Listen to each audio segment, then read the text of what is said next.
Et Thibaut, eh bien, tu vas nous annoncer quelques sorties qui vont se dérouler dans les prochains jours. Oui, si vous avez envie de sortir par ces temps froids, j'ai quelques événements sous le coude. Alors on commence tout de suite par un concert à la Halle Verrière de Meisenthal, un concert électropop. C'est Rookin qui sera sur scène. Sous ce nom se cache un duo. Vous les connaissez sûrement en ayant entendu le titre Mortel. Ils se produiront ce samedi 10 décembre à 20 h. Si vous souhaitez capturer le Père Noël, je vais vous proposer de vous adresser à un spécialiste dénommé Nestor Pluplu. Il s'est mis en tête de l'attraper grâce à une machine. Vous pourrez le découvrir dans le spectacle La machine à attraper le Père Noël de Félix Lobo.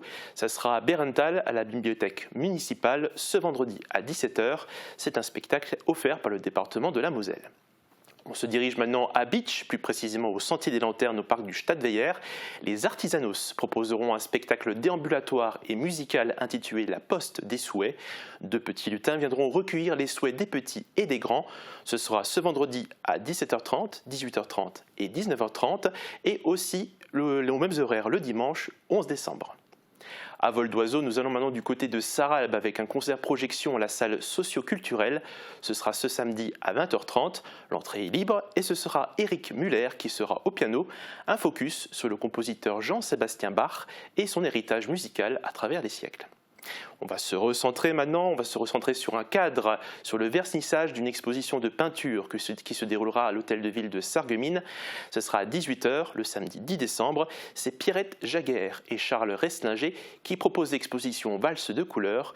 Elle sera visible dès demain jusqu'au 12 décembre de 14 à 18 h. Et pour finir enfin les sorties, à l'église Sainte-Catherine de Bitche, la polyphonie de l'Étoile du matin avec l'école de musique du Pays de Bitche feront un concert de Noël. Ce sera à 17 h ce dimanche 11 décembre. Et puis Thibaut, tu voulais aussi nous parler brièvement d'un événement Noël de Moselle qui se déroule à Bitche. Oui, il s'agit du festival Spectacle Vivant programmé par la Halle Verrière de Meisenthal pour les fêtes de fin d'année. Oui, j'ai dit à Bitche, mais en fait c'est dans le Pays de Bitche et c'est une première. Oui, cet événement qui est toujours en cours a été organisé en collaboration avec les Noëls de Moselle. Je précise qu'il s'agit bien du département de la Moselle. En partenariat, il y a notamment aussi la CCPB. Et pour cette année, ils ont voulu améliorer considérablement l'offre et les animations pour la fête de Noël. La programmation continue et elle est beaucoup plus riche que l'année dernière.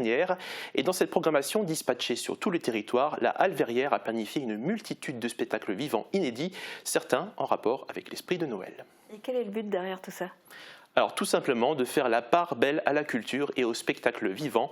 On retrouve dans la programmation des concerts, du spectacle d'art de rue, des contes, du cirque contemporain ou encore de la fanfare.